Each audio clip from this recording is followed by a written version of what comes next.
Welcome to the Through the Table podcast with Tom,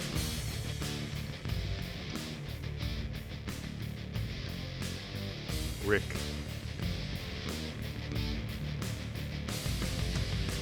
Russ, JL, and Brian.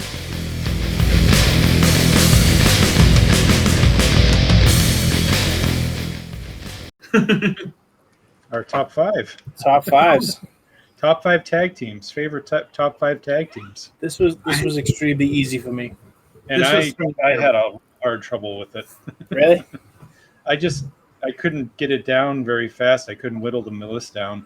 My top 10 went real quick, and then right after that, I was like, my top five just came kind of fast, and it's all over the place, which is hilarious to me.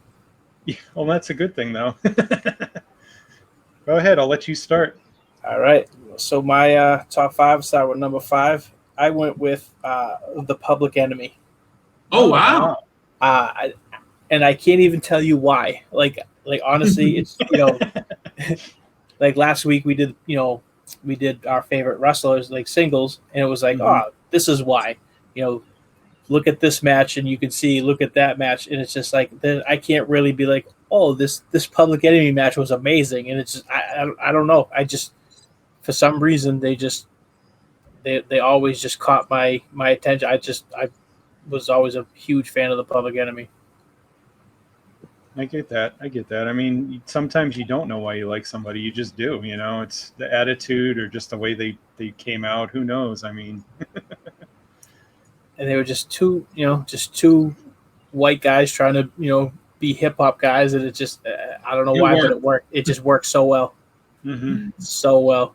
And you could tell that they were both awkward about the whole neither of them were, like believed in it, but they just somehow made it work. And after a while, it's just like, wow, they just ran with it.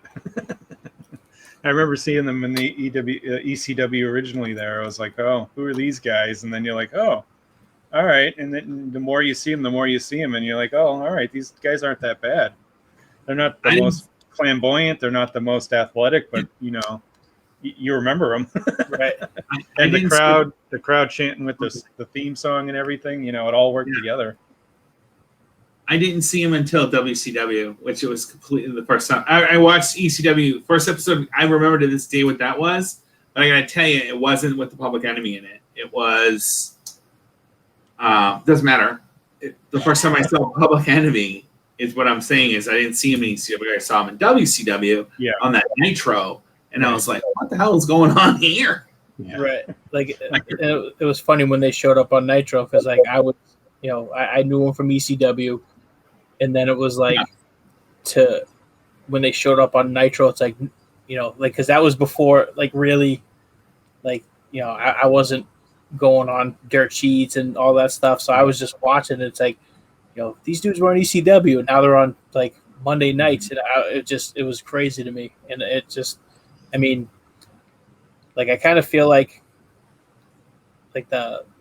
it was almost like ECW back then. It was like you looked at ECW with like rose-colored glasses. But like, and then you look back on it now, like some of the stuff on the network. It's like, oh man, like this is awful. Like Yeah, right. But for some reason, like the Public Enemy showing up at WCW, and they had the belts, the tag belts for like a week. They beat Harlem Heat on like a Monday or like a Saturday night, I think it was, and they lost it like the next Monday or something. They had it for like a total of a week, and I was just like, I don't care. They were still WCW champs. Yep. Right. Mm-hmm. Yep. That's kind of how my number 5 is the Eliminators. It's kind of the same way with ECW. It was just like seeing them and everything they did. It was just so different than everything else you were seeing. I would just enjoyed watching them all the time, where they were at the start, and then of course they left, but whatever, it happened. So, but with them and the Gangstas and Public Enemy a little bit, everybody was like, just remember the Eliminators. I was always interested in seeing what they were about to do. I like them because it I felt like they could work any style. Exactly. Yes. Yep. Any team. Mhm. You know, and it's like you know they could brawl, and it's just like you have Cronus who's 350 pounds doing 450 splashes and Yep. moonsaults and stuff that he has no business doing whatsoever. No, right. Mhm. And it's just they were super ahead of their time, and it was like um, you know, it was kind of neat to like because they were New England guys. Yep. Exactly. So it Mhm. was like the first time I saw Perry Saturn, he was the Iron Horseman, Yep. and you know, and like it was just it blew my mind to see him on ECW. Like you know, it's just like so like that was another like reason I like to root for him was you know they felt like hometown guys. Right. Yeah. You could get behind them because they're like your guys made it to the big show. You know. Yeah. I myself am huge Eliminator fans myself, and we'll talk about that later. What's your number 5? My number 5 is Demolition. Oh, all right. I never for a time period there was no NWA, so I never saw the Road Warriors. Yeah. So when I saw, currently when I not currently obviously, but when I saw Demolition, wow, I was like, this is like an awesome killing tag. And like that's when I was like, this is the way it should be. Like tag teams just come in and kill each other or kill the other guy. And then I saw the Road Warrior, and I preferred Demolition because they were the ones I saw first. Right. Because you know, not that LOD isn't great, they're still great, but they're not Demolition to me. I can see that. You can hear that, yeah. I mean, that's why it's your top 5. Right. One of my favorite Demolition moments was you know I forget what Rumble it was. It was the Royal Rumble where they came out 1 and 2 and just the second one, 1989, where they were 1 and 2. That's what I and thought, just like, what the hell? Let's go. They just beat the Yep. crap out of each other for a full 2 minutes. That was awesome. Yeah. Yeah, that was one of my favorites. That was good. Yep. That was good. So all right, my number 4 is actually was the Eliminators as well. Oh, all right. But yeah, all this, you know, pretty much the same reasons we just talked about. It's just they could do just anything, and you know we didn't bring it up, but their finishing move probably one of the best tag team finishes of all time. Totally. And I don't know if it's ever been duplicated. Like nobody does it. Yeah, not like they did. I think I think a few people have done it, but it's not the same. It was not even anything close to what that was because they had it synced down perfectly. And Yeah, I don't remember who tried. Someone tried it in WWE, and they were like, it was so off. They weren't even close to hitting it at the same time. I want to say it was Fish and O'Reilly did like a variation of it at some point. They called it like the high low or something. Oh, okay. I remember somebody did it. I couldn't remember who, but they had it connected. They'd connect at the bottom and the top of the body right at the same time. It was like amazing, and it looked like it killed the guy too. There was one there was one on the ECW opening, and I think it was Pablo Marquez, maybe. Yep. That was in the open. They just folded him in half, like it just, yeah. And the cool thing about that is you're really just taking a back bump if they hit it properly. Yep. You know, it looks like it murders you, but in all actuality, it's pretty safe when you think about it. Yeah, with the way that you fall down, if you fall the right way. I think Marquez was going the wrong way. That's why it looked like it hurt a little bit more because he actually went forward a little bit instead of backward. That and they always killed Mikey Whipwreck with that every time. Oh God, yeah, every time. He took a great one. I don't think he moved. At times, I think he waited till they hit him and then fell. That was it. Yeah. And then Mikey Whipwreck just retired. Oh, did he? Something about that. Yeah, he did last Saturday. Oh, no kidding. At Creative Pro Wrestling or Creative Pro Wrestling. Creative Pro. Creative Pro. Yeah. Mm-hmm. I saw something about that. I'll give you my number 4 is Tully Blanchard and Arn Anderson. Oh, when they were in NWA mostly, but I mean they were still good as the Brainbusters. But the first stuff I watched when I started watching was the old NWA on TBS in the mid '80s, and then world class and all that. But just seeing them with the Horsemen, of course, but Arn was with Ole, but when he got with Tully, it was like a different story with their matches. They could go in with anybody, and the match was always great. You know, Dusty, Nikita, the Midnight Express, whoever they fought with, you know, that was one of your better matches of the night. And even when they came to the WWE, when working with Demolition and the Rockers, I mean, Yeah. I don't remember a bad match, really. I mean, both guys, two of the best guys around. I mean, together absolutely. It was just unbelievable what they could do. And the championships, of course, they won, you know, where Arn never won many matches, but he would always get those tag titles, you know. It's like, yeah. Arn was always the man. Just the both of them together, I mean, you know, it's just amazing what they could do. Oh, absolutely. I think, like, that's like, you know, I know, like we talked, it was kind of like, you know, not like tag teams that were actual tag teams and not just two guys that come together, but like at the same time, right? Like, you know, that's the like one of the best things about Tully and Arn, I think, is just like you put their tag stuff up just like with their single stuff, and it's just, you know, so evenly matched that it's like they're just great all around, no matter what. Yeah, they were so good singles guys. And the tag, you go, oh, maybe they won't work together, but they ran with it. They dealt so well, unbelievable. And of course, they remind me of FTR, but I think they're supposed to. Yeah. Oh, totally. That's who they kind of, even the gear and everything, you see them with it. They totally were. That's complete throwback. Complete. Yeah, they always talk about it. Speaking of Tully and FTR, how awesome did Tully look in that that was great T-shirt?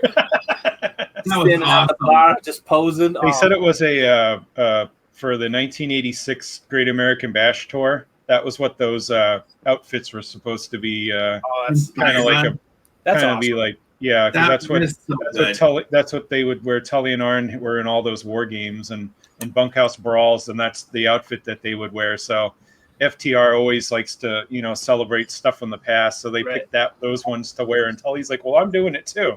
All right, even better. Yeah. The only thing funnier for his Arn was like in the corner of the nightclub wearing it. That would have been even funnier if he was just kind of in the corner having a drink. Huh, what? That was the only thing that was missing from it. But yeah, it was a total just because they loved them so much. They said, "Oh, let's do that." It worked for the match, so. And they even had like the 42 bandanas around, like wrapped around every part of them. Mm-hmm. The old 80s style, exactly. Yeah. You need at least 10 bandanas for each leg. Yep. Speaking of bandanas, my next pick is a tie between bandanas and a racket. That's right. I feel weird doing it like that. The Midnights in the Rock and Roll Express. They are, to me, one of the best. Like, you cannot go wrong with Wimpy Jim Cornette and his two-men team of either the original or the new version, or the Rock and Roll Express in bandanas. Was there a preference with those, or any three? Oh man, like my favorite ever was when the Midnight Express stole the United States titles, I believe it was, and we're going around claiming they're the United States champions. They were like, "We're the champs. We have the belt." Like, I don't understand. And then who was it? Crockett would come out and be like, if you don't give us the belts, we're going to fine you. And we're like, we have plenty of money. Jimmy Crockett. Yeah. My mom has money. Don't worry about that. Yeah, my mom has always my mom. Yeah, my mom has money. Yep. So don't make me talk to my mom. That is such a, like, they don't do it very often now. When they steal the belts, they usually give it back. Yeah. Yeah. So, but anywho, it was so good. Like, their feud was just great. And then the skyscrapers, and like the skyscraper match where it was in the when they were on top of the scaffold. You mean the scaffold match? Scaffold. Yeah, it was the Night of the Skywalkers. That's what it was called. Night of the Skywalkers, right? Yeah. That's what I was trying to say. And man, that was blew out his knee. Yeah. Fans got to pay off. He just Yeah, his knee, like just when he landed, just the way his Yeah. legs went, I was like, oh, I cringe every time. if you were at ringside, you could hear the knee pop. That's Oh, how no. bad. Mm-hmm. That's awful. That's why Bubba picked him up and just was carrying him around because he couldn't move. His whole left leg was shattered. Like Oh, the knee completely just. That was it. That's why he was gone for like 9 months because his knee was gone. He couldn't even walk. yeah, they were. I was a big. And it's kind of like this, like you were saying. It's like almost a tie because you can't have one without the other. No, you can't. You know what I mean? Like, Yep. They're so feud like was- married together that it's just Yep. you know. That But- feud was great. Oh yeah, you just that went everywhere. You know what I mean? Just Yeah. literally all around the country. Yeah, because you can't have a good guy team like that without the heel team like that. I mean, just how they worked off each other. And then they kept going back. It's not like they ended a feud in 4 months or 4 weeks. Right. They kept going It back was to each months, other. years. It was Years. They're still feuding, I think. Yeah. Well, when they could work still, I don't think they do anymore. But when they No, work, no. Midnight Express, Ricky I Morton think. is the only sole survivor of this whole thing. I'll piggyback off of yours one because the Midnight Express were my number 3, Nice. Oh, hey. and of all the reasons you said, it was just them. I mean, the whole package. Cornette with the mama stuff all the time. My mom said this. My mom said that. Oh, don't make me call her. And just where sweet Stan Lane after Condrey left, and he'd come in and be like, "I'm the ladies' man," and all the ladies would stare at him funny, like, "Huh?" And then Beautiful Bobby, and he never spoke. You're kind of like, "What's the deal with him?" And then you'd see him work, and you'd go, "Holy crap, he's so." Oh good. yeah. And I always love that they called him Beautiful Bobby when he's probably like one of the ugliest looking Yeah, right. dudes. That's the whole thing. And it's The whole thing. Yep. Ravish. What was Condrey? I can't remember what Condrey's nickname was. he He wasn't very pretty to look at either. Oh but no. No, none of them were. They were all like macho men, and then they were like, "I'm awesome, I'm beautiful." It's like, that's who I remember when I first started watching. Was Condrey was with Eaton, and it was like, they were so great, and then all of a sudden he just disappeared, and Stan Lane was there, and you're like, "Oh, this is gonna suck." And you're watching, you go, "Wow, Yeah, like, maybe nope, they're it even doesn't. better now." Like, I don't know. I mean, personally, I think Stan did more for the team because of just his attitude and the way he came off, his persona, and with the crowd and everything. He just seemed like a little more of a character than Condrey, where he was just kind of nothing wrong with him. He's a great worker and a great guy. The team worked great, but it was more of Cornette getting everyone to hate you, where Stan has the charisma, where he had a little bit more, I think. So, I mean, if I had to pick a team, it would be with Lane and Eaton on that one. yeah, me too. Just a little bit above, not much, but a little bit. Yeah. See, I liked Condrey's stuff, but when I first discovered them, it was already Eaton and Lane. Right. That was like I went back and watched Condrey stuff later, but yeah, that's when I first were introduced. That's who it was. It was Bobby Eaton and Stan Lane. Right. Mm-hmm. We'll So- let you get your number 3 since I skipped you. No, that's fine. My number 3 is the Steiner brothers. Ooh, I didn't Yes. even think of them. And just they same thing. As much as it was it's like their work as a whole. Mm-hmm. And I'm just more Steiner brothers. I would say late 80s to 95 Steiner brothers. You know what I mean? I mean, I love Big Papa Pump, but I want mullet Scott Steiner and Right. Black hair, and when he couldn't talk real good. right. It just the stuff that they would do, and it's I hate to say it, but especially if they were just working job guys. Mm-hmm. Oh yeah. They were not nice to him. Let's No. say that. I always loved that about those superstars at that time, about those wrestlers. Like they would just crush people, and that's when you build up a guy. Oh yeah. Right. Yeah. Especially. Mm-hmm. But the Steiners, they just just the top rope DDT that they would do, and just the Frankensteiner, and just all the suplexes, and it just they were all their matches were like really good. They were good workers. They were hard hitting. Yep. It just like they just I always enjoy a good Steiner Brothers match. Yeah, and it's kind of the same thing with a few of the other teams where they could work with various different teams. They didn't always have to work against the top, like Powers of Pain at the time. They'd go in with them, have this big brawl, but then they could work with like a Rock and Roll Express and have like a flying match or, one of those type. And they could work any style you'd really want because both guys at that point could go either way. They weren't just pound and ground, you could go with the flying moves, jump off the top, whatever it was. Right. The Steiners are amazing. I didn't even think of them. I feel guilty. I had them on my list, but they just didn't make the cut, unfortunately. Yeah. There's so many teams, as I said. It was like they're one of them on there. And the Road Warriors were on my list. They just couldn't make my top 5 either, and I'm like, oh my god, how can I not have them in there? But they just didn't make it. I mean, well, that's the thing. The same thing with me. It's like the Legion Doom, the Road Warriors were great, but they just never. I never saw the NW. I never got Superstation on my cable system until later years. Well, I had it, and the thing is, I was more of an NWA fan than a WWF fan at the time. Oh yeah, me too. But I was a heel fan as like a 7 or 8 year old. I hated the baby faces. I loved all the heels. So it's like I hate the Road Warriors because everyone likes them. That was how I was. Right. So it's like I know what they did and what everything they did for wrestling, but it was like I just didn't like them because they always won all their matches. It always got me mad. Yeah. But of course they're on the list, but they're not in my top 5 for that reason because it's like I always wanted to hate them. I loved it when they tried to make him heel by attacking Dusty and it didn't work. I love it when they try to make someone heel and it just simply the fans do not go that way.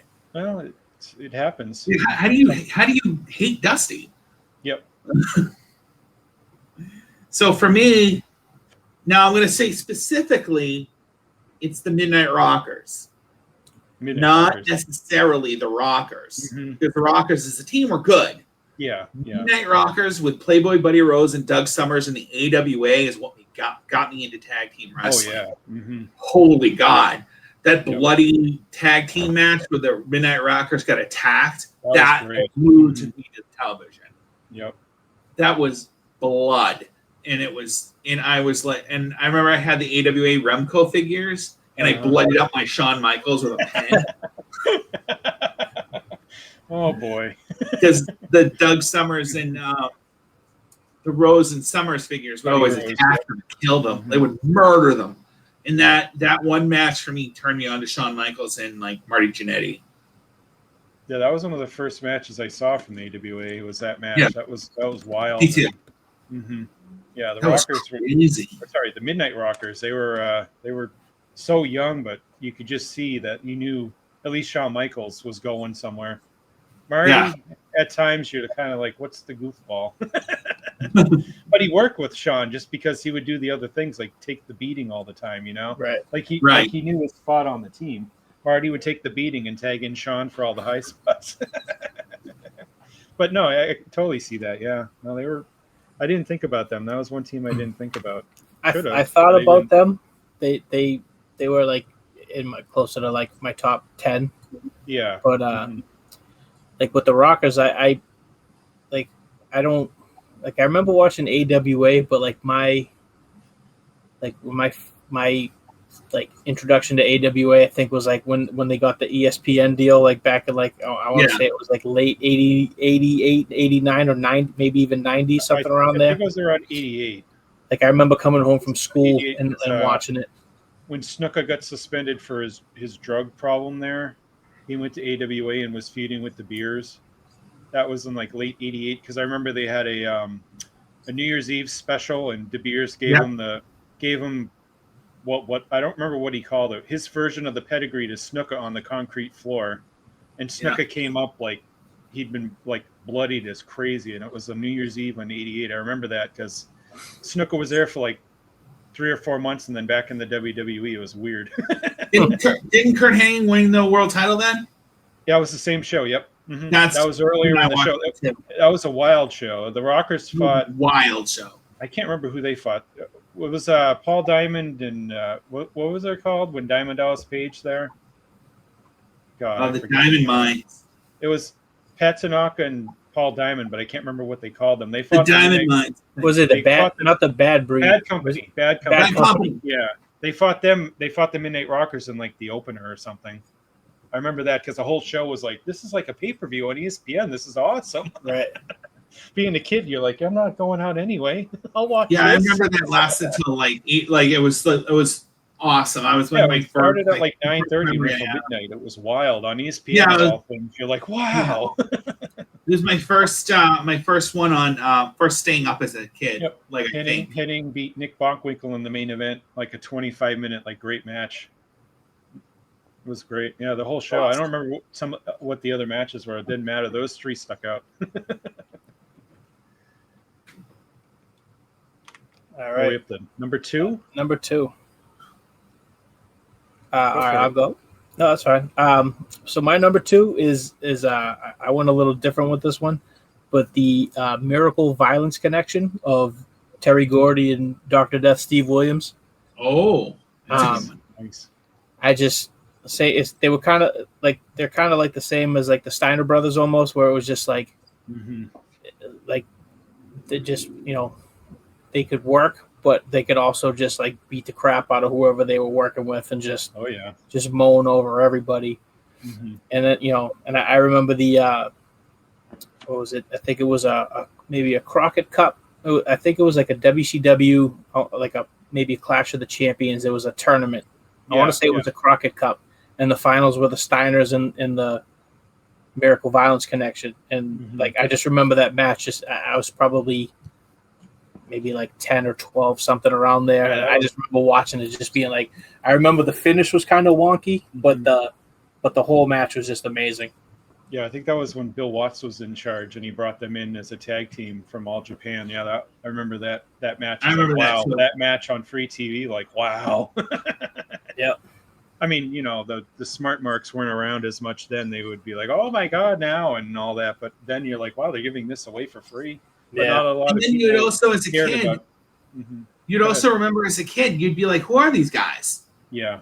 And then you saw them on WCW, and you were like, "These guys are awesome." Well, I'd read about him like in the Pro Wrestling Observer or the Torch or over there and see how crazy over in Japan they got. But it's like I mean, I started doing tape trading at some point just to see a lot of this stuff. Yeah. And I finally see these matches. You hear them with Misawa and Kobashi or whoever they were fighting against, and you're like, oh yeah, that sounds good. And then you see the match, and you're like, oh my god, 45 minutes of it. Yeah, it's like 45-minute tag match of just the most amazing stuff. Or when they were doing their like tag leagues and they'd go a draw, you go, oh, I got to find this match. An hour. Yeah. And it wasn't even boring either. Like they put them in a leg lock, but it would make sense. It wouldn't be one of those where it's like 5 minutes of it and you're like, all right, they're resting. They didn't do that. That's where I saw them first. And then I'm like, they're coming to NWA, the WCW. You're like, oh, that could be fun.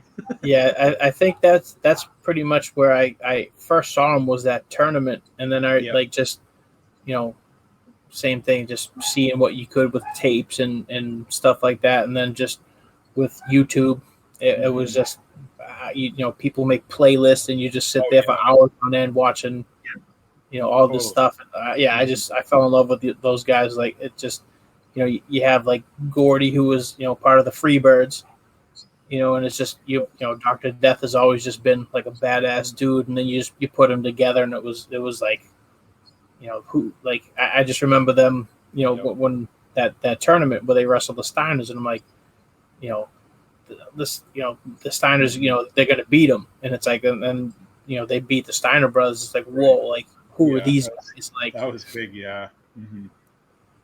Yeah, it's like kind of had. I mean, I didn't put them on my list, but that I kind of had the same thing with the Freebirds. I've always loved the Freebirds, but there was never like a set team. There was all three of them, so I kind of disqualified them on my list. But if I could put it on, I definitely would have had them on there somewhere. The same kind of thing. It's like, Michael Hayes wasn't great, but Gordy and Buddy Roberts together was great. But they never tagged enough to do that, so I couldn't put them on there. But that's where I saw Gordy first, was in the Freebirds, and followed them along everywhere. I mean, but when they put him and Williams together, it was outstanding. Like, Baba should get a lot of compliments for that one. Yep. Thinking of it, because usually, you bring in the Gaijin and it's just in a singles, but he saw them as a tag team first, not as singles guys. I mean, eventually they did both, but they Right. came in as a tag team first in All Japan, and you go, oh, you're gonna take one Freebird guy and Dr. Death? Like, I don't get it. And you're like, oh, okay, I get it. Yeah. Totally. I love like early mid '90s All Japan tag team is just Yeah, like 95 to 98. unbelievable. So my number 2, which has already been said, is Demolition. Oh, hey. Because once again, I always love the heels, but I do have to make one point clear. Before Crush showed up, Yeah, when me Crush too. showed up, that totally killed them. Just Axe and Smash. We've been through them. Any team they get in there with, they could go in with the Rockers, the Brain Busters, the Young Stallions. It didn't matter who they were, even the Bushwhackers, and they make them look credible. No one could make the Bushwhackers look credible because just their whole gimmick, But they would. Everybody they were in there with, they just worked their butts off the whole match. Even on a house show, I went to so many Boston Garden or Worcester Centrum shows, and there's no TV lights on. They were taking bumps to the outside. Happened when it wasn't a TV taping. Things like that just never would happen on house shows, and they'd be going 25, 30 minutes, and it was like just crazy what they would do. Oh, is JL's there, or is he gone again? Yeah, I'm here. He's there. My video's frozen for you.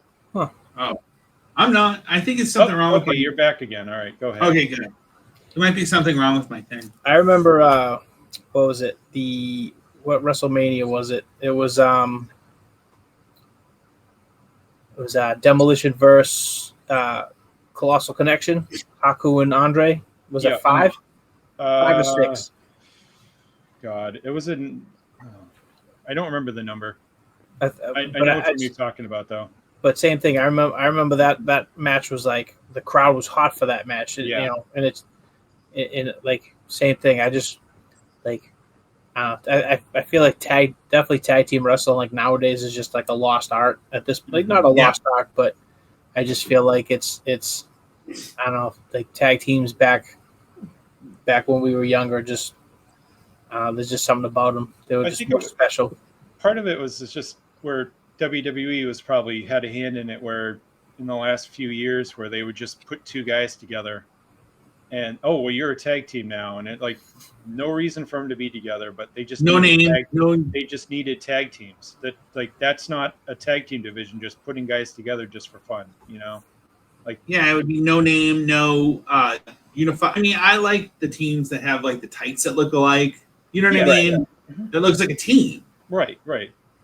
Yeah, putting together like Drew McIntyre and Bobby Lashley just because they're two guys you're not using right now doesn't mean that they're a tag team. Sorry, right. That's not what I see as a tag team. I mean, AEW's trying their hardest to bring the division back. They're working on it, but WWE really screwed a lot of stuff up to make people not want to care about it. I saw what was it? It was I think it was like a shoot interview with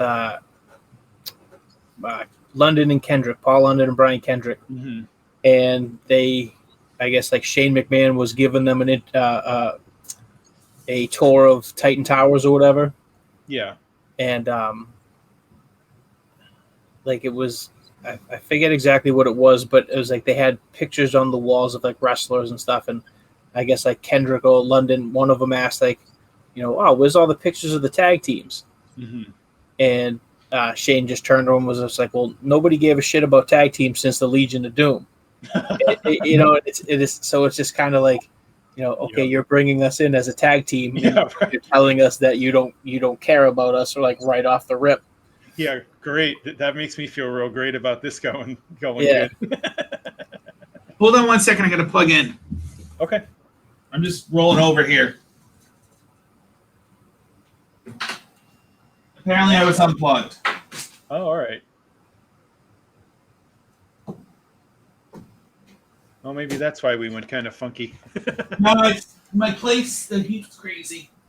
Oh, it's super hot here. Yeah. because it's so crazy. The internet's dropping. Yep. Yeah, it's the heat of the day. Yeah. All right, I'm all set. All right. I think we're up to your number 2. My number 2 is the Hart Foundation. Nice. Any combination, either the team or Anvil and Brett. I remember Anvil and Brett versus the Bulldogs, and that was amazing. Or the faction, even. Yeah. I mean, Owen, Bulldog, Jim, and Brett and Pillman were just insano, and I liked they were truly technical and evil.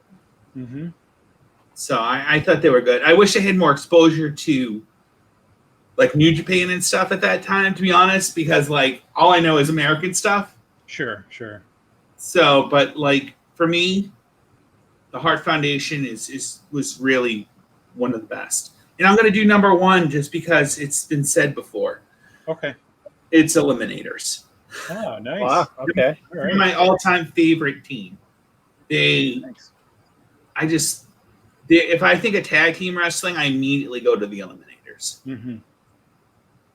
And plus all the stuff we've said. Oh, sure. No, then to go backtrack a little bit, I had the Hart Foundation close to my top 5, but it was the heel days with Hart, in the early mid 80s. Like That's WrestleMania 2, WrestleMania 3. Right. The heel Brett. That version was the heel guys. Wearing the blue tights. When they had the blue and the black. Or That's what I mean. I just want to clarify. That's when I was a big fan of theirs. Not so much after, but that early WWE run for them for sure with the Hearts. Yeah, I love them a lot. I like the Hearts too. Like even going back to like Demolition, what was that, SummerSlam? Yes. When they had that match, and that was incredible. Like that was like just, was it 2 out of 3 falls if I'm not mistaken, right? I believe so. Yeah. But like I remember that match just being like, oh, that was great. Yeah. Yeah, there are another ones who could work with anybody. It didn't matter what kind of style you had. I mean, look at the British Bulldogs or the Rougeau brothers. Like everyone was different. They could work with them all. See, I like the Hart Foundation. Like they were in my top 10 as well, but they were But what I liked about them, same with the Bulldogs, is you had like the small guy like Brett and Dynamite, and then you have the Tank. You have like Anvil or Davey, and I always like that. Like you get the 2 different styles in there that complement each other just right, where you get the bruiser and the guy that'll fly around or do more of the high spots. Yeah, totally. I see that. So we'll go with your number 1. My number 1, and we talked about him a couple times, but not on the list, but my number 1 is the Legion of Doom. Oh, there you go. Yeah. Mine will be different, so that's good. I like this. So I like same thing. I just as a kid, just like I was always, drawn to like the characters. Like the first character I ever like saw in wrestling was the Great Kabuki, and I was just immediately hooked. Yeah. And and it was just, and then like just the face paint, the haircuts, the shoulder pads, just everything about them was just, to me, they were awesome. And then they came to WWF, and it wasn't as it was an okay run. Yeah. But just the early NWA, WCW, like one of my favorite pay-per-views of all time was Starrcade '89. It was like a round robin tournament. Yeah. And, it just the Road Warriors won that tournament. I thought it was incredible. Like, just like, I guess not smart, being smartened up to wrestling at the time, just being like a little kid, but just everything about him was just amazing. 2 just big badass dudes that just I mean, I know it's why you kind of hate them, Brian, but I just love the fact that they just mowed through everybody. It was just, I didn't hate him. It's just I like the heels better. That's all it was. Right. They worked though. Like I remember there was one WWF pay-per-view, and it was I want to say it was a SummerSlam maybe, and they wrestled Power and Glory, and they Yeah.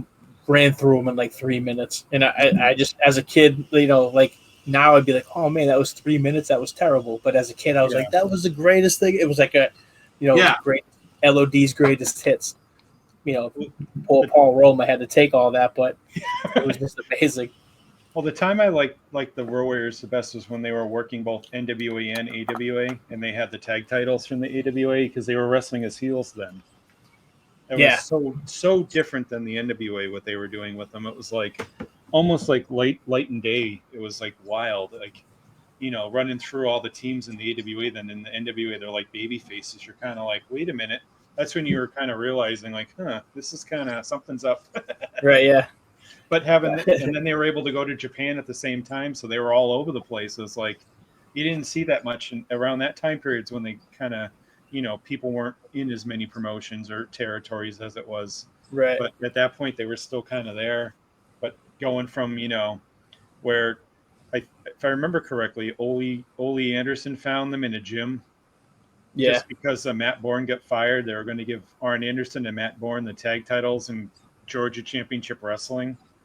And Bourne get fired for all sorts of reasons. So they were like, "Oh, we don't know what to do now. What do we do?" And someone said, "Oh, go to Minneapolis. There's this tag team," and they brought him in like right away, and everyone was just like, "Oh my god!" Like, wow. So I mean, you knew they would be found. Like, they were too talented not to be, but at that point, it probably was a little bit too early. It was like '83, and that's when they were going in the ring, and they'd actually give the guy the Doomsday device, and they'd actually hit him. And the guy'd be in the ring for like 5 minutes after the squash match and he's not moving. And they're like, maybe we need to start telling you not to kill the people. Oh, that Doomsday device was just like Animal just had no concern no for anybody's well-being on that. How fast can I drop them?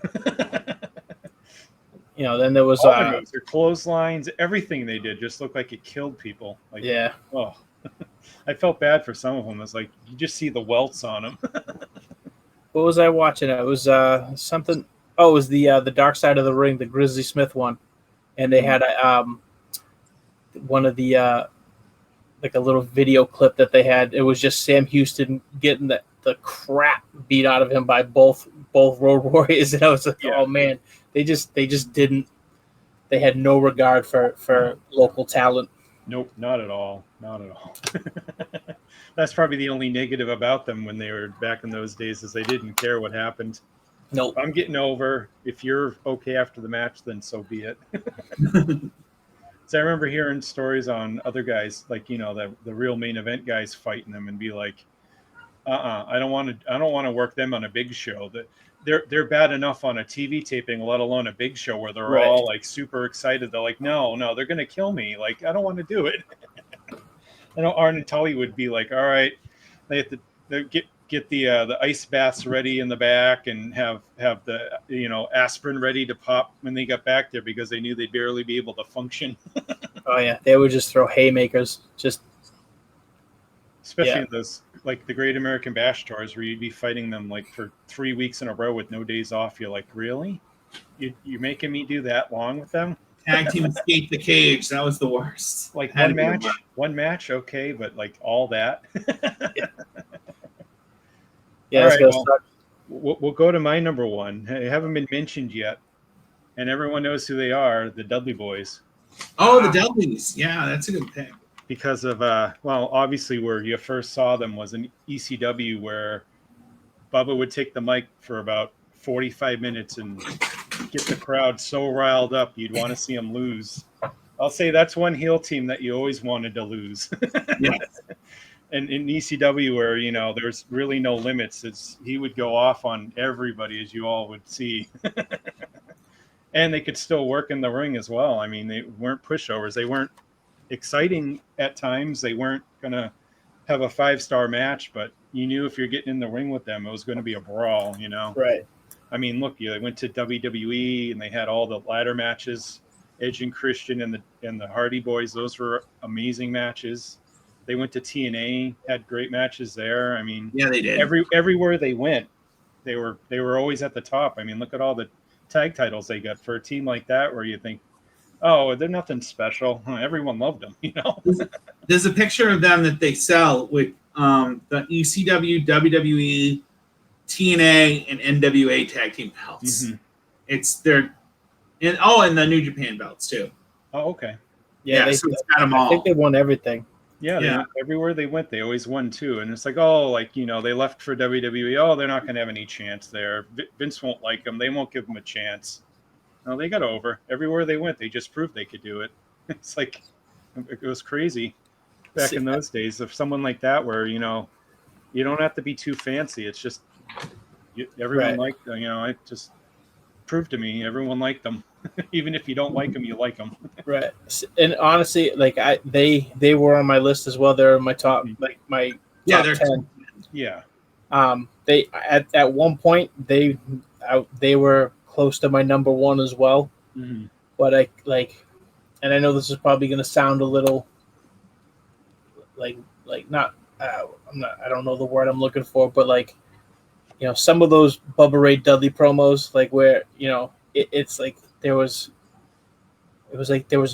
different levels.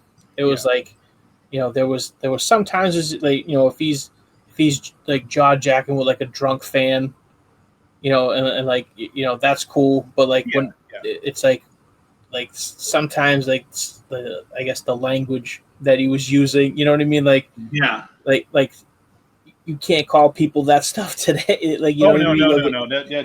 That would never work today. No. You'll get canceled super quick. You know what I mean? It's like, but that was just that whole ECW experience too with that, whereas like I think at times they wanted to see how far they could actually go. You know? Absolutely, yeah. Like I remember especially like say at the ECW arena or in Queens or certain arenas, you know, they would just go as far as they could go. See how far can we go till somebody actually jumps us? You know. What was that? I want to. What was the really bad one? Was that like I think it was Heat Wave? Was it Heat Wave? Which one? There was one where it like honestly, I don't even want to repeat what he said. You know, you don't have to do. Yeah, I don't. But sometimes, they went so over the line. It was like, it was God. It was probably a good 15 minutes. He was on the mic, and he's just like just the stuff coming out of his mouth. I'm like, I can't believe he's actually saying this on like a live mic, and it just.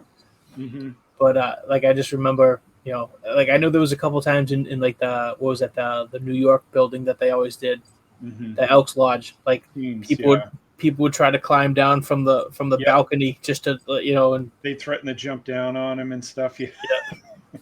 Yeah. But I do like the Dudleys, but I kind of felt like I didn't put them in my top 5. Just like I kind of felt like like I had the Public Enemy in there. They kind of took the brawling and the Steiners and the Doc and Gordy. Right. You know what I mean? Like, but I was always a fan of the Dudleys, even when they were like the stutter and like when Devon was a heel and Bubba was still a face, and it was it was Bubba and Spike. Like I was always a fan of like definitely the Dudley boys, but I just Devon was the bastard brother that no one liked, and he was feuding with them, and Devon, Bubba would do the stutter. My name is Bubba. As I said, a lot of what they did could never work today. Like if they started up, like say even a couple years ago, never would have worked. Vince McMahon loved the stutter. That's why he picked them both up. I'm not surprised by that. Yeah, he loved the stutter gimmick. That's why it restarted in WWE. With Goldust? When he Bubba did Ray. Remember Bubba Ray come out and was starting to stutter with the camo on, and you're like, That's not Bubba. Yeah, it was weird because it was like the stuttering didn't last very long though either. It was just kind of maybe a month. Buying it. Yeah, the audience was like, "Oh, this is stupid." Yeah, and that's what it was. Like they dropped the stutter, and like next thing you know, they came out with the camo. Yep. And then it was just back to Dudley's. Yeah, kind of. I said everyone's list, a little bit different. Why their number? You put your picks where you put them, but no team shouldn't be in the top 5 that we had. Yeah. Right. It's not like we're doing, hey, what are the top 5 teams of all time? No opinion. That's why we did it this way. It's your opinion, so that's why your list's going to be a little bit different. That list's going to be a little bit different. To use my son's list, he had Triple H and Shawn Michaels as his number 1 team, Nice. and That's then he had what's that? Interesting team. That's an interesting team. Oh, he loved DX. Generation X, but He was the biggest DX mark. And then he had the Hardy Boys at number 2, and then he has the Lucha Brothers at number 3. Nice. So I mean, Right. it really depends. And then he's like, I don't have a 4 or 5, so it was only 3. not Jungle Boy and Luchasaurus. He likes Jungle Boy, but he says Luchasaurus is like grandpa now. He's like, he's an old guy. I don't know. He doesn't like the Young Bucks for whatever reason.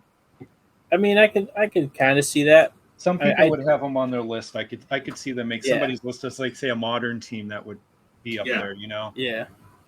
Yeah, it's funny. I didn't have a lot of modern teams. I think the closest I had to a modern team was Kings of Wrestling, Cesaro and Claudio and Hero. Right.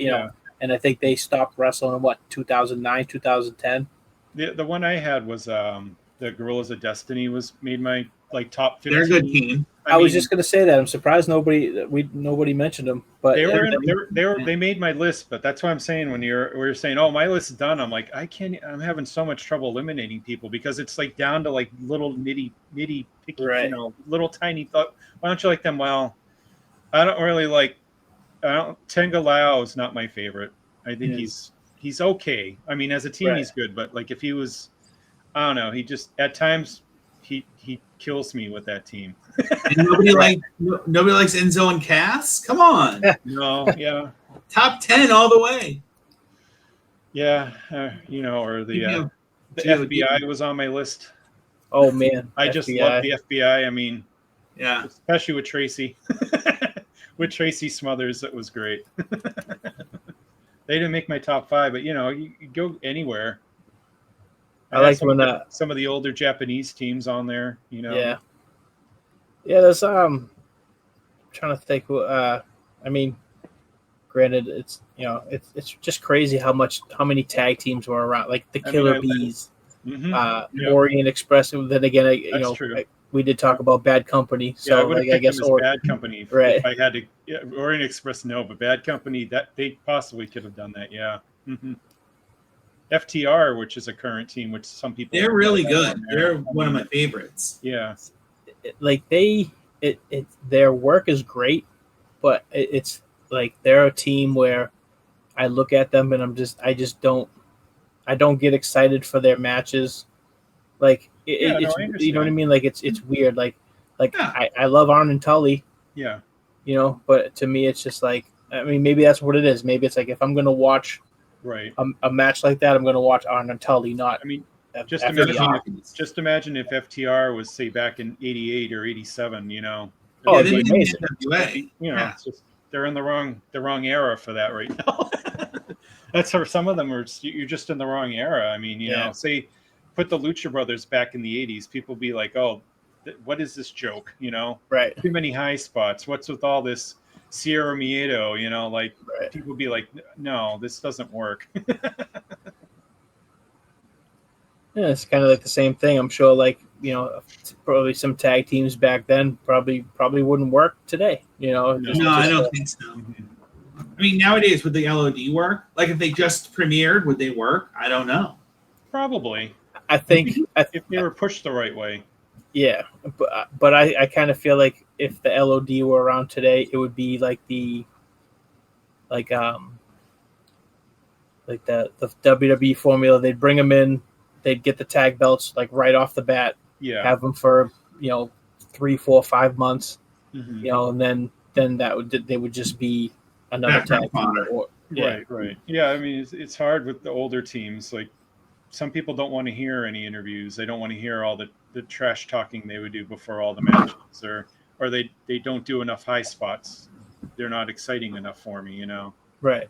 Like same thing. Like Midnight Express. Mhm. You know, back in the '80s, and you know, they were like the premier high flying tag team. Yep. And now it's like, oh well, what makes them high flying? It's like, well, Bob Eaton does a leg drop. You know what I mean? It's just, Right. Uh-huh. and it's just like, and then they do the what is it, the rocket launcher, Yep. and Right. other than that, that they don't have much. And it's Right. just like now you put them up against like you said, the Lucha Brothers, and it's like, Mhm. oh man, that's not even Yeah, people be like, "Oh, they're gonna lose. They have no chance." I don't care if they talk a little bit. right. Yeah, I want it's to see just- stun guns. That's all I Really want to see. it really depends on the era. Like the Hollywood Blondes was one of my teams I had on there. Yeah, Almost Hollywood made my Blondes top was one of my 5. I teams. love them as a tag team. I didn't even think about them. I'm kind of As I said, upset. I had like 15 or 20 teams. It's like, and it was hard to eliminate them. It's just, Also- I eliminated them just because they were one of the shortest teams. Right. Like they didn't last that long. Right, Which and then you sucked have- because they were so good. You know. Right. And then you kind of have like they both kind of went off and did their own thing and became bigger. Big, right? Single exactly. stars. Hmm. Whatever happened to that one Stunning Steve guy? He was. I thought I would hear more from him. So much potential. Yeah, So much I don't know. potential I heard lost. Bischoff fired him, and that was about all that happened. That was it. Never saw him again. No one believes in the guy in the black shorts. One thing about the Hollywood Blondes, best ring music, best tag team that ring was, music. that was It was amazing. best everything. I love them. I just Yeah, found out that song is called Satan's Sister. Really? Oh, really? I just found that out. I was like, wow. And that's in the free library, so we could use that. Yeah. Is it? Yeah, I was Yeah. gonna say 'cause Free library. WCW back in the day only used what the Turner royalty Turner free library. music. All this stuff, that the old Sting music, the old Luger, all that stuff was free because they didn't want to pay for anything. They didn't want to have Oh, anybody produce music. So they went into the archive and they found all these things.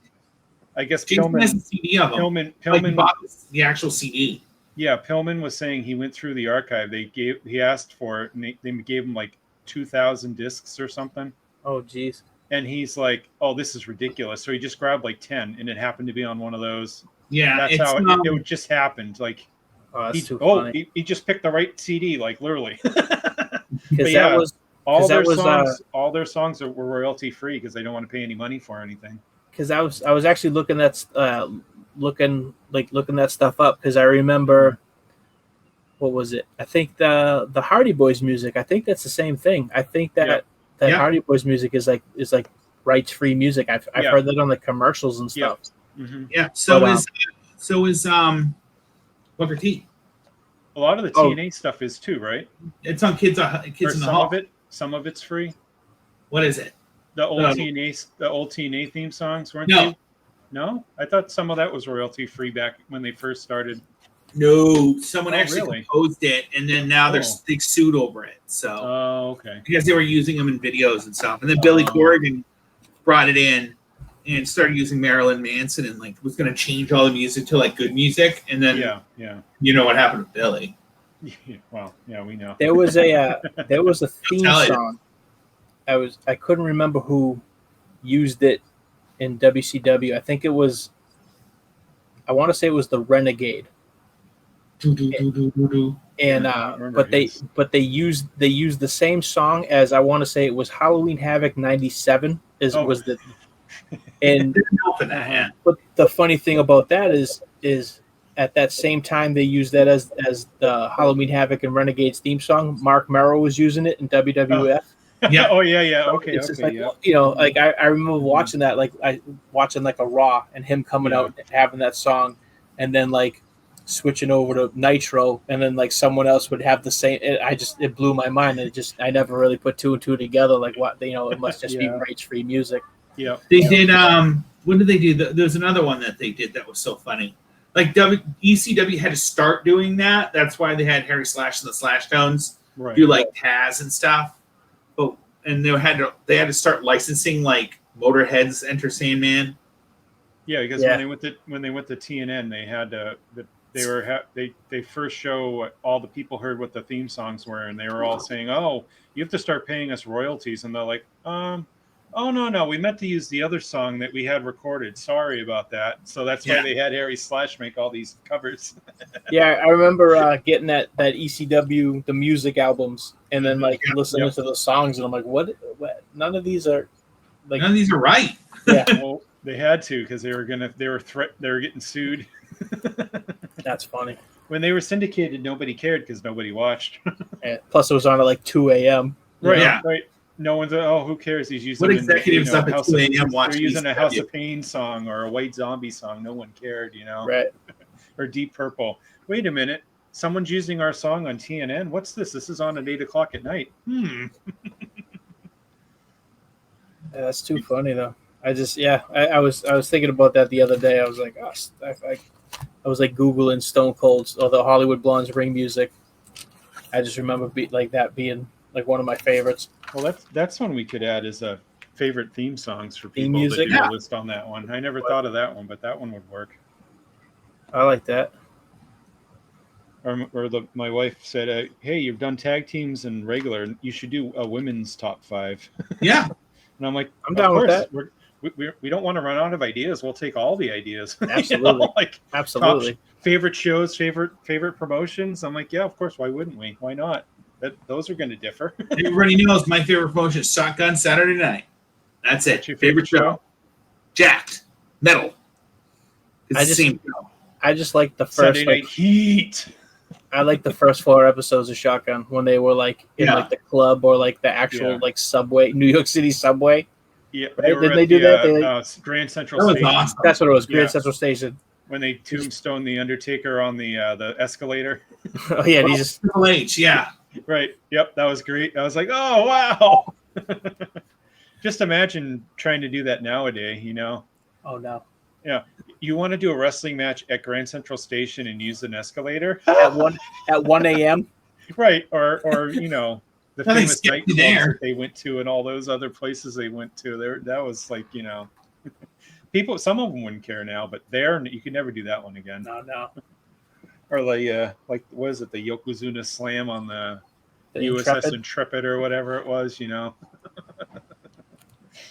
Yeah, Shotgun Saturday Night though, the first few episodes were awesome. Were just the venues they picked.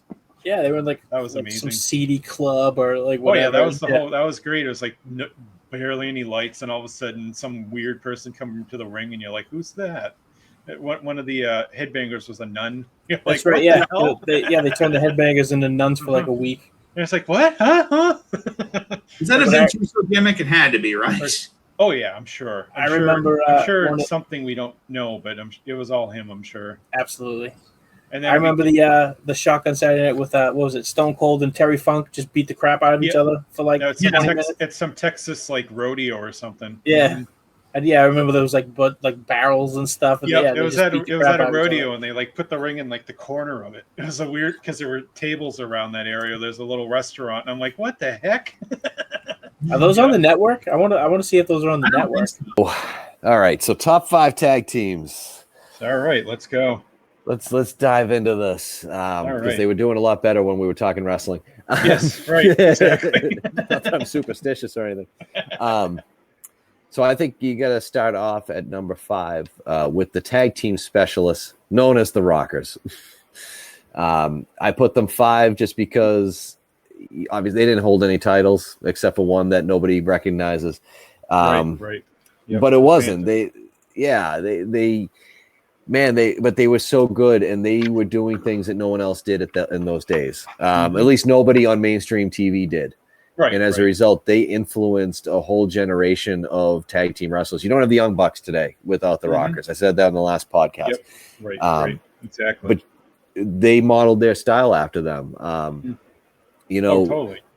And I think the fact that it springboarded Michael's career really says a lot.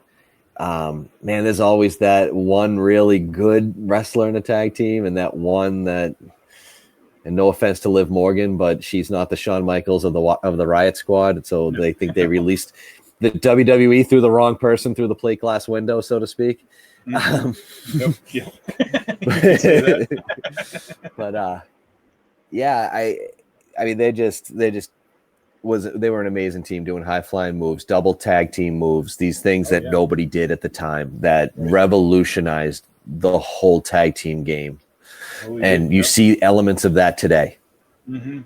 So yeah, they would be number 5 for me. I mean, when you first saw him in the WWF, you're like, "Oh, who are these little, pretty boys? They're nothing." And then you see him work, and you're like, "Wow, that's not what I was expecting. That's totally other way, completely."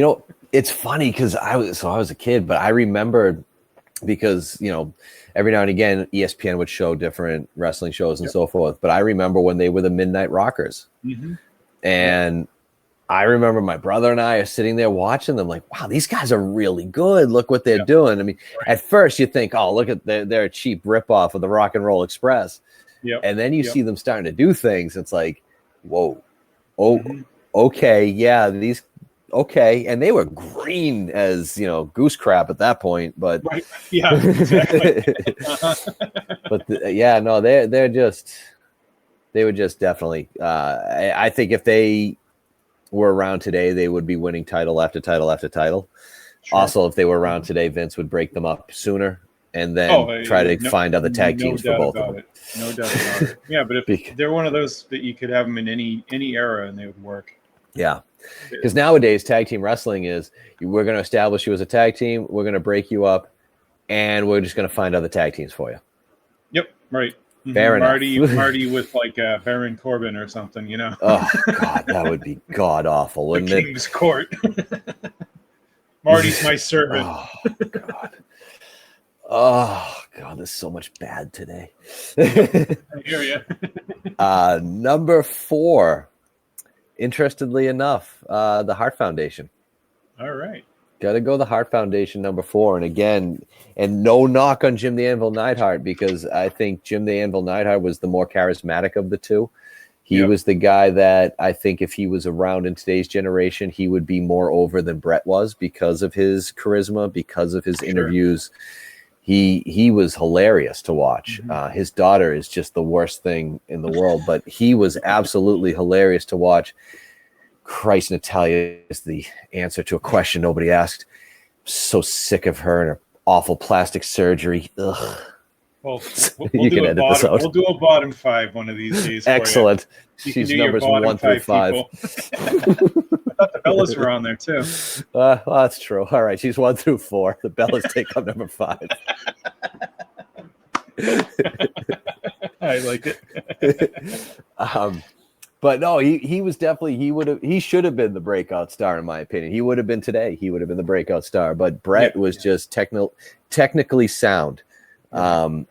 I don't think, and I hate saying this, I was never a Bret Hart guy. Mm-hmm. I don't think there was many people in the industry who were as good as he was, especially in those days. He was miles ahead of everybody else. Sure. Yeah. When you have guys who are just going in and doing the punching and a kick and stuff like that, right. He's doing holds, but he's also doing things that you didn't see. Like he would work the leg. Mm-hmm. Nobody did that stuff in those days, but he did. It was more of a psychology. And he made it believable.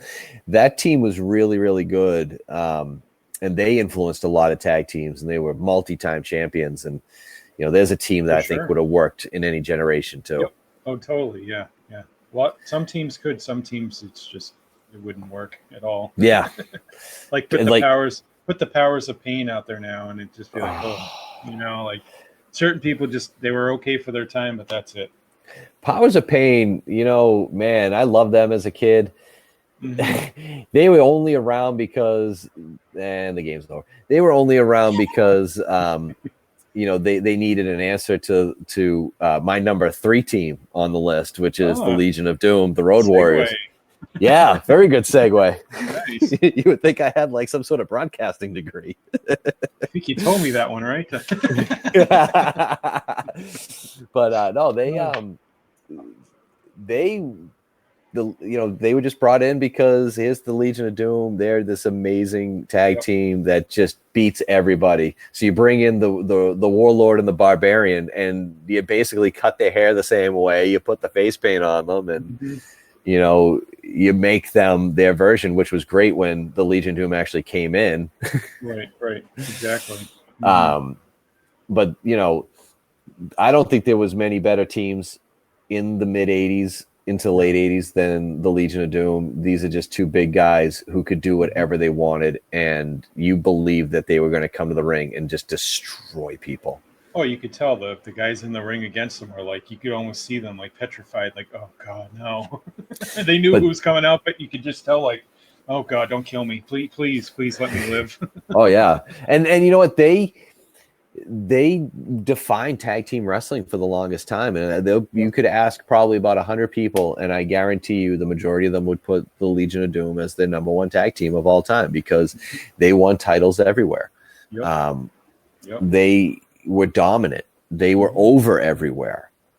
Exactly. You know, that's the other thing. They were over everywhere, except for at the end when they made Hawk a drunk, which I guess he was in real life, apparently. Yeah, but yeah, I mean, they kind of ran their course, though. yeah, they haven't fallen off a Titantron. When you brought that Rocco dummy out, that was kind of like, all right, you lost all their credibility at that point. But they had to make him lovable to the kids because you got these two. Yep. You know, you got these two big behemoths of guys, and the little 6-7-year-old's gonna be scared to death of them. So what do? You bring out a little hand puppet. Yeah, because they are pretty scary looking guys. Hold on one second. Sure. Legion of Doom definitely be number 2. Like I said, they were over everywhere. They dominated everywhere. Number 3, I mean. Number 2, I have a tie. Number 2. All right. I couldn't figure out. Neither one of them, in my opinion, deserve to be number 1 because number 1 is like what we did the last time. Number 1 should be obvious to everybody. If Legion of Doom is number 3, number 1 is obvious to everybody. So number 2, I couldn't make either one of these teams number 1. But I thought both these teams have influenced so much in the last 20 plus years. Mm-hmm. So much out of these 4 guys individually has happened.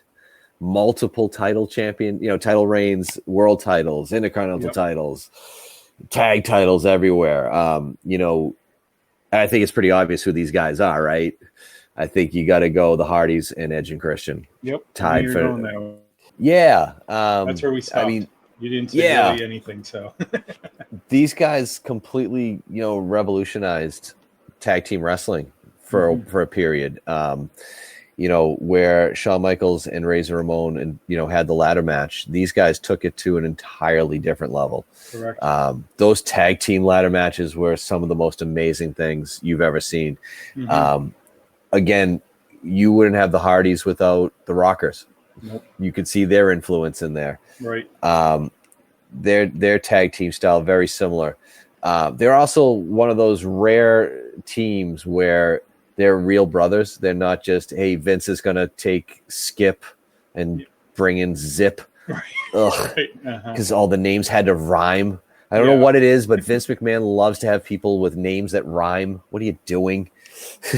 Or just kills your name and you're just one name. Yeah, exactly. Because that makes sense all the time. Like if Adam Cole ever came up to the main roster, somehow it'd be just Adam because of Michael Cole. Yep, exactly. It's Adam. Which is why I love what AEW does, where you have Christian Cage and the other Cage. I love it. I couldn't remember if it was Cage. Brian or Nick. All I could think of was, I could think of Nick Cage, who's something else. And there's Hangman Page, and there's Ethan Page. And, it doesn't matter. If that's your name, that's your name. By the way, Vince, if he would ever to listen to this, would be hearing me be confused over the first name. Like, say, that's why we got to get rid of 2 Cages. He's confused. Listen to him. That's right. Change your name. Right. All right. Exactly. Sorry, Vince. You're now Phil Baloney. Great. Thanks. Thanks. Appreciate it. The inventor of the Repo Man gimmick. Yeah, I mean, again, you take their entire body of work as tag teams, and they're unbelievable. Then you look at all 4 of them, and you realize that they've all been multi-time world champions, intercontinental champions. You name it, they've done it in this business. And their feuds together. I mean, they had legit feuds in real life, thanks to certain indiscrepancies. All blurred the lines after a while. Sure did. Guess that's what happens when you got 4 guys working closely together like that. Things tend to happen. Exactly. Things But happen. they were what tag team wrestling was, and at that time, Mhm. in my opinion, it was the pinnacle of tag team wrestling. It was definitely the mount. Again, the pinnacle, and them saying the mountaintop is so redundant. I sound like a Bret Hart interview. He was the most redundant interview ever. Should get into top 5 worst interviews. He's definitely up there. By his own admission too. There's a lot. But I think tag team wrestling back around 2002, 2003 kind of hit its peak, Right. and it hasn't been the same since. And I don't see it ever getting back there. AEW is doing a good job with tag team wrestling. They're doing their best with what's there. Yep. But it's just not quite there yet. And it's sad. It really is. And that brings me to my number 1, because I don't think you have Edge, Christian, and the Hardys, as great as they are, without the Legion of Doom of this generation, which was the Dudley Boys. Mhm. Yep. And I am going to say right now, I venture to guess that the rest of the guys picked them number 1 as well, right? No, Really? only one person did pick them at all. Are you kidding me right now? Guess who had them number 1? I'm going to say Jonathan did. Nope. Oh, you did? I All did. right. Okay. All right. I only picked him because he used to be so into ECW. I just figured that that's where he would go with that. I'll Wow. let you know what everyone's list after, but yeah, I was shocked there was no one else with them. I was like, wow, really? How could you not put them number 1? Mm-hmm. They're the Ric Flair of tag team wrestling. Everywhere they went, they won. Everywhere. Just like Ric Flair. Mm-hmm. And they probably have held as many titles as Flair has held. Yep. Mm-hmm. They are tag team wrestling. As I know good it's as in Legion. it's in the double digits. I know that for Yeah. titles, but it's all promotions they went to, they won. And That's they what was did impressive. something that nobody did. They won in places nobody else did. Mm-hmm. Yep. I don't think the Legion of Doom, as great as they were, go into ECW and win those tag titles. I don't. No. I don't think they get over with that Philadelphia crowd. Not right away, at least. The Dudleys have a way of getting over anywhere and everywhere. Mm-hmm. And, whether as baby faces, whether as heels, they could find their way to get over constantly. I mean, I don't think there's a better tag team out there. And as dominant as Legion of Doom were, I think the Dudleys were that much more dominant. I also believe that they're far more athletic. Yeah. Oh, totally. Than the Legion of Doom ever were. They could do the things that the Rockers did at twice the size of Michaels and Jannetty. Mm-hmm. They could do what the Hardys did at twice the size of the Hardys. Right. You want to talk tag team specialists? I started off with the Rockers calling them tag team specialists. That's what Gorilla used to always call them. Oh yeah. Yep. The Dudleys were tag team specialists. Oh, for sure. Mm-hmm. And they worked that tag team gimmick to no end. And to prove it, even though Bubba Ray had some moderate success as a singles wrestler, they never really had that success in singles. Right. They never reached that point. Edge and Christian did. The Hardys did. Yep. Michaels did when he threw Jannetty into the plate glass window. Still the greatest breakup of a tag team ever. Oh yeah, definitely. And that's number 1 with a bullet. You're not finding a better one than that. No. You look at some of the other, like Bret Hart with the Hart Foundation. We never saw really with Hawk and Animal. We never really truly saw with Hawk and Animal what could have happened single wise, and I don't think they would have made it. No. That just shows to you just how important those two guys were to each other, and how good they were together. Yep. That, and I also said that give Bubba Ray the mic, and it's all over. He, you talk about Paul Heyman guys. Mm-hmm. I don't think he gets the credit for being a student of Paul Heyman that he should. Right. I agree with that.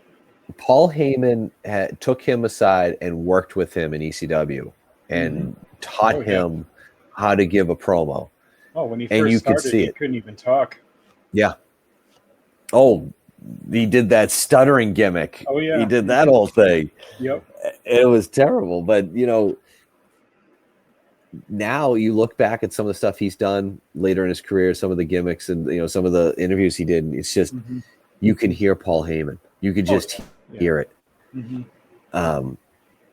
But he still has to deliver the lines, right? He still has to have the cadence. He still has to have the ability to do it, and he definitely did. Yeah, that team to me, there's just like Flair is number one.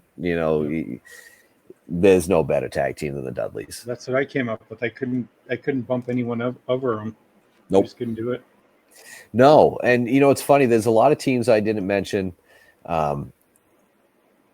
that I loved, but they just never going to be in the top 5, in my opinion. Like Demolition would never be in the top 5.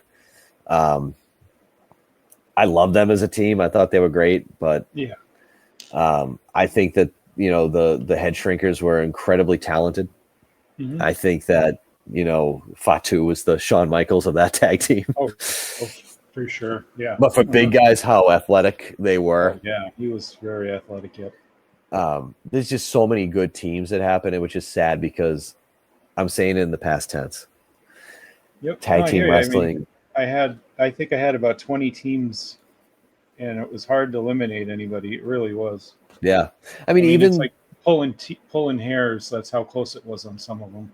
Even teams like the Rock and Roll Express and how they're still working today. But I mean, you look at teams like that, or even the Midnight Express. I mean, those guys were fantastic. Yep. I don't think we got a full glimpse of what the Hollywood Blondes could have been. Nope. That was one we were talking about. Didn't make anyone's list, but if they just had longer of a team, they definitely would have made a list. It was too short. However, if they had longer of a run, we don't have Stone Cold Steve Austin. Correct. And everything changes. The Monday Night Wars change. Does. I agree. Yep. So I'm just saying it was too bad they couldn't have a longer run and everything stayed as is, because definitely they could have easily made the list just if they had even another year. Do you know what's sad is that we, when we were talking about what the topic was going to be, and I threw out the Conquistadors, joking. I would take the Conquistadors and not the Edge and Christian crappy version of the Conquistadors, like the legit Conquistadors. Who was Luis Rivera and whoever the heck it was. Yeah, I would take them over any tag team in the WWE, or honestly, even not any tag team in AEW because they got the Young Bucks. So a couple people that I wouldn't take them over. No, but anyone in the WWE right now, I would take the Conquistadors over them. That's just how miserable they see tag team wrestling.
Thank you for listening to Through the Table Podcast with Tom, Rick, Russ, JL, and Brian. Catch us on Twitter and Facebook. Please like and subscribe. Thank you. Till next time.